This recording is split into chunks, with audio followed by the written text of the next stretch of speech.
Clark, anong nangyayari sa'yo? Mabilis kong tinawid ang distansya sa pagitan naming dalawa. Hindi ako nag-aksaya ng oras at mabilis ko siyang pinuntahan. Danica, nahihirapang saad niya. Anong nangyari sa'yo? Halos hindi ko magawang tingnan ng dugong patuloy na umaagos sa bibig niya. Patuloy kong inahaplos ang likod niya habang walang tigil pa din siyang nagsusuka. Tatawagin ko si Manang. No, mabilis niyang pagpigil sa akin. I'm okay. Hindi ikaw si Clark. Hindi ako tanga para maniwala na ayos lang siya. Damn. Tiningnan ko siya nang humintusa sa pagsusuka. I'll call someone. Naisip kong tawagan si Doc Radley pero matagal na akong walang kontak sa kanya kaya hindi ko din siya matatawagan. Don't wake them up. Saad niya matapos ang isang pagsuka. Pumikit siya ng mariin bago tumuwid ng tayo. I'm okay. Gusto ko siyang batukan ngayon dahil sa sinasabi niya. Kitang-kita ko naman na hindi siya ayos at pipilitin pa niyang ayos lang siya. Tinigil ko ang paghaplos sa likod niya at pinakihamdaman ko siya. Nang hindi na siya nagsuka pa ay medyo guminhawa ang pakihamdam ko. Kaagad kong binuksan ang sink para ma-flush ang dugong nandoon. Kukunan kita ng tubig. I composed myself to hide my shaking voice. I don't know what's happening to him but right now, I can tell that he's not okay. He's so pale. Kahit ang labi niyang natural na pula ay putlang-putla na ngayon. Here, pinainom ko sa kanya ang tubig na kinuha ko. Hindi niya man lang nakalahati ang baso ng tubig. Kinakabahan ako dahil mabilis at malalalim ang hininga niya. It's like he's almost out of breath. Nakasandal na siya ngayon sa sink habang nakapikit. I can see blood on the side of his lips, kaya mabilis akong kumuha ng tissue at lumapit sa kanya.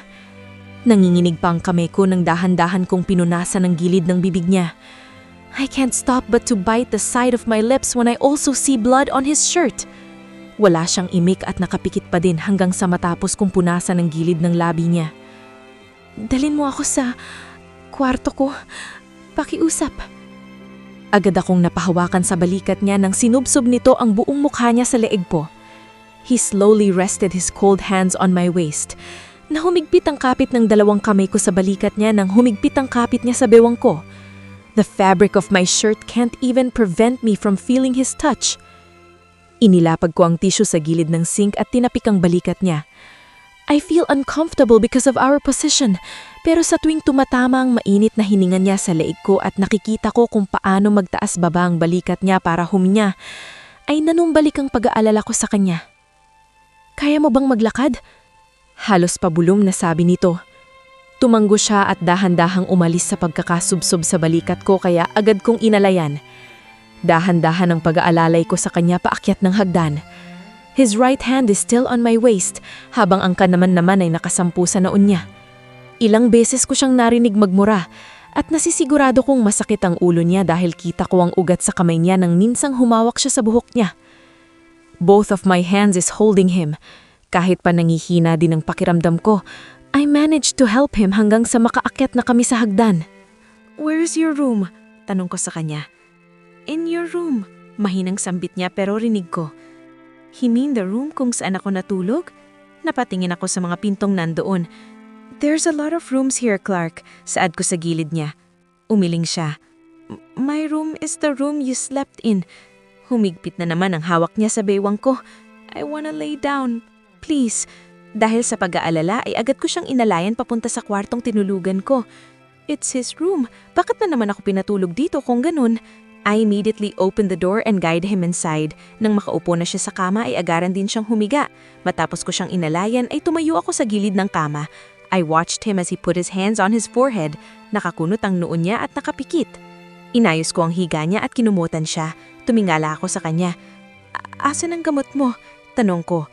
Sa nakikita ko, masasabi kong hindi lang to ang unang beses na nangyari sa kanya. I can feel it. I already take it. Nahihirapang saad niya. Tumanggo ako bago naisipan ko nan siya ng bagong damit. Ayoko na ding gisingin si Manang dahil anong oras na to. Pakikiramdaman ko na lang muna si Clark. Tumingin ako sa sofa na nandoon kung saan siya umupo kanina. Doon na lang siguro ako hihiga. Gusto ko mang lumipat ng ibang kwarto pero nag-aalala ako sa kanya. Danica, bumalik ang tingin ko sa kanya nang tinawag niya ang pangalan ko. Matulog ka na. Naisaad ko. Nakatingin na siya sa akin. Siguro bukas na lang ako hihingi ng tulong kay Manang. Baka din may iba kasi lang kasama dito, bodyguard or driver, something like that, para madala si Clark sa hospital. I don't wanna sleep. Namumungay na mga matang saad nito. Kahit papaano'y napansin kong kumalma na ang paghinga niya. He's tired. I can see it in his eyes. He's in pain, but I can also see through his eyes that he's trying his best to hide it. Pero kung anong tago niya ng nararamdaman niya ay siyang mas lalo ko namang nakikita. Kahit gusto kong tanungin kung ano ang nangyayari sa kanya ay mas minabuti kong huwag muna ngayon. Clark, kailangan mong magpahinga. Pagpapaintindi ko sa kanya tsaka tumalikod, lumapit ako sa isang pinto na nandoon na nasisigurado kong isang walk-in closet. I'm sure he has clothes there dahil sa kanya naman itong kwarto. I was about to open it when I heard him. His voice is almost a whisper but I can still hear it. Paano kung iwan mo ako habang tulog ako? Paano kung magising ako at wala ka na pala? Napatingin ako sa kamay kong nakahawak sa pinto. Why does he sound so scared? Why does he sound so scared that I will leave? Mariing kong ipinikit ang mga mata ko. I won't leave you. Saad ko bago tuluyang binuksan ang walk-in closet at pumasok doon nang hindi siya lilimlingon. Nakahawak sa dibdib ang kanang kamay ko pagpasok ko pa lang sa pinto. Pagkasara nito ay agad akong sumandal doon. Ang lakas ng tibok ng puso ko, parang nagwawala. Agad akong kinabahan sa naging reaksyon ng puso ko pero pinilig ko lang ang ulo ko dahil baka sa kaba ko lang kaya ako nagkakaganito. At dahil na din siguro sa pag-aalala ko, napabuntong hininga ako bago kumuha ng isang damit doon. Pinihit ko ang pinto nang kumalma na ako. Tiningnan ko siya mula sa kinatatayuan ko at nakita kong mabilis na ang pagtaas-baba ng dibdib niya. I silently walked towards him only to see him sleeping. Mabilis siyang matulog gayang hindi naman ako tumagal sa pagkuha ng damit niya. I don't wanna wake him pero kailangan kong palitan ang damit niya. Dahan-dahan akong umupo sa kama katabi niya habang mahigpit ang hawak sa damit. I can't stop but to remember those times kung paano ko siyang mahalin ng todo higit pa sa buhay ko. He's still the same man as before. My right hand reached for his forehead. Maraan kong nilapat ang palarad ko dito at napagtanto kong hindi naman siya mainit. Bahagya akong napangiti dahil sa magkasalubong ang kilay nito. Then I slowly massaged his forehead hanggang sa mawala ang pagkakunot nito at ang pagkasalubong ng kilay niya. Bumalik ulit sa isip ko ang nadatnan ko kanina. He was vomiting blood at hindi normal na sakit lang yun. Bumaba ang tingin ko sa kamay niyang nasa dibdib niya at mula sa noon niya ang kamay ko ay lumipat sa palapulsuman niya. Agad na sinakop ng kamay ko ang palapulsuhan niya at hindi ko mapigilang maluha ng halos sakop ko na ito. Samantalang noon ay hindi ko man lang ito masakop kapag palihimik kong hinahawak siya kapag tulog siya, lalo na kapag may sakit siya. Ang akala niya pa noon si Joy ang nag-aalaga sa kanya dahil paggising niya ay si Joy na ang nasa tabi niya. Kung may nagbago man sa kanya, yun ay pumayat siya na ikinatataka ko dahil nang una ko siyang makita ay hindi naman siya ganito. Ang dating damit na tuwing isusuot niya ay sumisikip, ngayon naman ay maluwag na. Pumatak ang luha ko nang lumipat ang tingin ko sa nakapikit na mata niya. Halatang itim sa ilalim nito, halatang hindi nakakatulig ng maayos. What's happening to you, Clark? Bulong ko. Agad na pinunasan ng luha. Wala pa man ako nalalaman sa kondisyon niya ay ramdam ko na ngayon ang kaba at hindi ko maipaliwanag kung ang nararamdaman ko bang sakit ay dahil sa mga nalaman ko o dahil sa nakikita ko ngayon sa harapan ko. Pakiramdam ko ang tagal na niyang nasasaktan. Lahat tayo ay may mga pagsubok na kinakaharap sa buhay at masasabi kong napagdaanan at nalampasan ko na ang sarili kong mga pagsubok noon. Pero pagdating sa kanya, hindi ko alam kung ano ang pinagdadaanan niya sa buhay. Hindi ko alam kung anong mga paghihirap ang kinakaharap niya at hindi ko alam kung paano niya nalalampasan ng mga ito. Inaalis ko sa isipan ko ang mga nangyari noon at ngayon sa pagitan naming dalawa. I just can't believe that he loved me. Hindi ko alam kung kailan niya napagtanto yun sa buhay niya. Naaalala na ba niya ako? Pinili ko ang ulo at sinimulang palitan siya ng damit. Dahan-dahan pa ako sa pagtaas niya lalo na sa pag-angat ng ulo niya. As I said, I don't want to wake him up. Natatakot akong makita siyang magsuka ng dugo ulit. Nang tuluyan kong matanggal ang damit niya, marahan ko itong inilapag sa bedside table katabi ng cellphone ko. Nang tingnan ko din iyon kanina, full charge na. Binaliktad ko ang damit na kinuha ko para sa kanya at muling humarap para maisuot niya.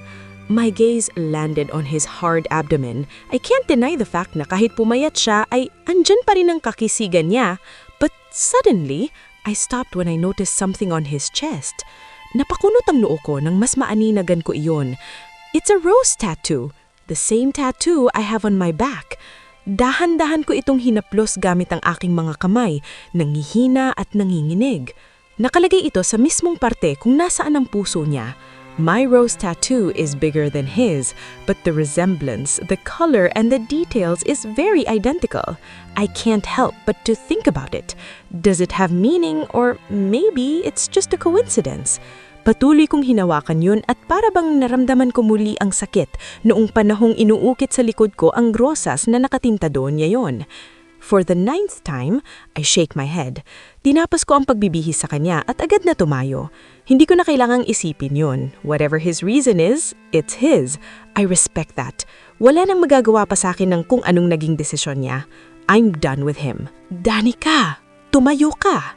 Natigil ako sa akmang pagtalikod nang marinig ko ang mahinang usal niya. Hinarap ko siya pero mahimbing pa din ang tulog niya, but he's murmuring something that I can't understand. Nananaginik yata siya.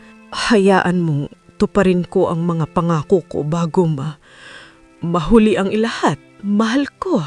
Hindi ko maintindihan lahat ng mga sinasabi niya. He keeps murmuring hanggang sa mapalitan niyon ng isang malalim na hininga. He's back to sleep again. Pinanood ko siya nang humawak ang dalawang kamay niya sa tiyan at dahan-dahan siyang tumagilid ng higa bago bumalugtot. Napabuntong hininga ako bago inayos ang kumot niya na bahagyang nagugusot. Itinaas ito hanggang balikat niya at agad na tumapo ang kamay ko upang punasan ng maliliit na pawis na namumuo sa noon niya. Kinuha ko ang remote ng aircon at dinagdagan ng lakas nun para mabawasan ang nararamdaman niyang init. Muli akong napatingin sa kanya. Para siyang batang may sakit at nakahiga sa kama na may malaking kumot. Nang nasiguradong maayos na ang kalagayan niya ay kinuha ko ang cellphone ko at umupo sa sofa na kaharap ng dulo ng kama. Malapit na sumapit ang alauna pero hindi pa rin ako nakakaramdam ng antok. Ang akala ko ding sisipunin ako ay hindi naman natuloy dahil na din siguro sa gamot na ininom ko kanina. Pinapakiramdaman ko din ang sarili ko kasi parang hinahalukay din ng tiyan ko pero hindi naman ako nasusuka o nagugutom. Nakaupong napasandal ako sa sofa. Mula dito ay kita ko siyang nakabalugtot sa kama. Hindi ko pa din maalis sa isipan ko ang nangyari kanina sa kanya. Itinaas ko ang dalawang paa ko at yumakap ako sa tuhod ko. Hindi ko siya ma-text o tawagan dahil sa walang signal ang phone ko pagbukas ko. Patuloy pa din umuulan sa labas. Humigpit ang yakap ko sa tuhod ko. I miss him. I think I'm craving for him. Gusto ko siyang yakap ngayon, gusto ko siyang kasama, gusto ko siyang ikwento lahat ng nararamdaman ko. But he needs time. Alam kong kailangan niya yon. I can't be mad at him. Wala siyang ginawang masama sa akin. Naiintindihan ko yun. Naiintindihan ko na ayaw niya muna akong makita. Ngayon lang naman, di ba? Pabalik naman kami sa dati. Alam kong masakit sa kanya, pero hindi ko siya kayang mawala. Hindi ko siya kayang mawala. Alam kong mahal niya pa rin ako. Hindi ako naniniwala sa sinabi niyang hindi totoo ang nararamdaman niya para sa akin. Nakikita ko ang sakit sa mga mata niya at alam kong nagsisinungaling siya. Nangako akong hindi ko ipaparamdam sa kanya ang sakit na naramdaman ko noon.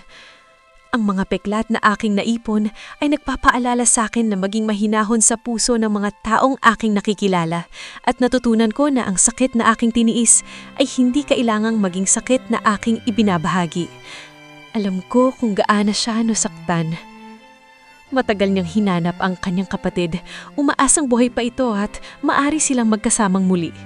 Ngunit sa huli, nalaman niyang wala na ang kanyang kapatid at ako, ang babaeng mahal niya, ang dahilan kung bakit siya'y nawala. At sa isang saglit lag, lahat ng pag-asa niya ay naglaho. Hindi niya inaasahang mangyari ito at ang pinakamahirap na pamaalam ay iyong hindi mo inaasahan. It's painful at nakatatak na ngayon sa isipan ko na ako ang dahilan kung bakit nawala lahat ng pag-asa yon. Naiintindihan ko kung bakit niya ako gustong umalis dahil mas malapot nga ang dugo kaysa sa tubig. Anuman ang dahilan ng kapatid niya para ibigay sa akin ang puso niya, ay pipilitin kong tuklasin para sa ikapapanatag ko din. Pinapangako kong aalagaan ko ito. I will take care of his heart at pinapangako kong hindi ko pababayaan ang kapatid niya. Tumigil na ako sa paniniwala sa mga pangako, pero para sa kanya, gagawa ko ng isa. Para mahalin siya hanggang dulo.